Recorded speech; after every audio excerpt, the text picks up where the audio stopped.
Hi, it's Bruce Firestone here. I'm a real estate broker with Royal LePage Performance Realty, and today I'm going to talk about a triplex that we have listed for sale at 466 O'Connor Street in Ottawa, Ontario. We're going to talk about the highest and best use for the property. You can see a street view here. It's a half double. It's got a ground floor apartment, second floor apartment, and a lower level apartment, so it's a triplex. And it does have a side yard, and it has an old shed back there that maybe one day could be used for a workshop too. This is an aerial view, and you can see the dimensions, the lot size. It's about 2,140 square feet. Frontage is about 32 feet, and the depth is about 67 feet. So there you go. That's the size of the lot. The zoning is pretty good. It's an R4 UD zone. And it allows quite a few different types of uses. I just put some of them here, and I put the URL as well on the screen. You can just find it by Googling R4UD, apartment dwelling, bed and breakfast, duplex, home-based business, retirement home, secondary dwelling unit, and a 3-unit dwelling, which is what this is. One of our analysts did an analysis of the property, and we think the investor going in cap rate will be about 3 to 4%, which is okay, but it's not up there with some of the other properties that I've seen. Having said that, there is some good news here, and that is that the property is currently vacant, and so it can be improved, and you can do your own leases, which is something I prefer to do for myself.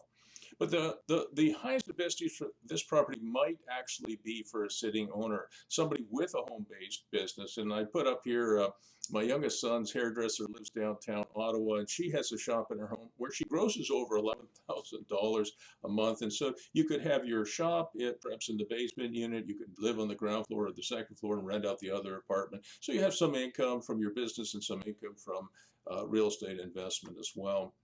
This is something I'm doing as well. This is a downtown building that I'm actually working on, and we're renovating it and bringing it back as close as we can to its original condition. And what we're doing here is we're also doing something very similar with a live-work condition. We really want to emphasize that this place will be something where it'll have apartments in, I think 12 in total when we finish. But many of them will also have space to work in. So the live-work condition is a big thing. And it's a big thing not just because of the pandemic, but even before the pandemic, people were starting side hustles.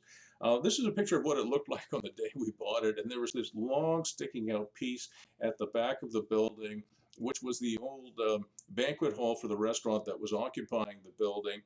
And people said, oh, that sticking out part, it's probably should tear it down. But I didn't think so. We're preservationists.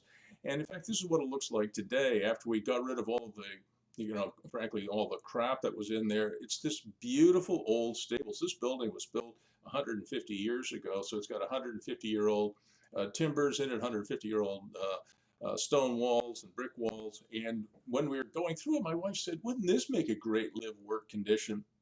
And, with 14, 15, maybe even 16-foot ceiling height over here.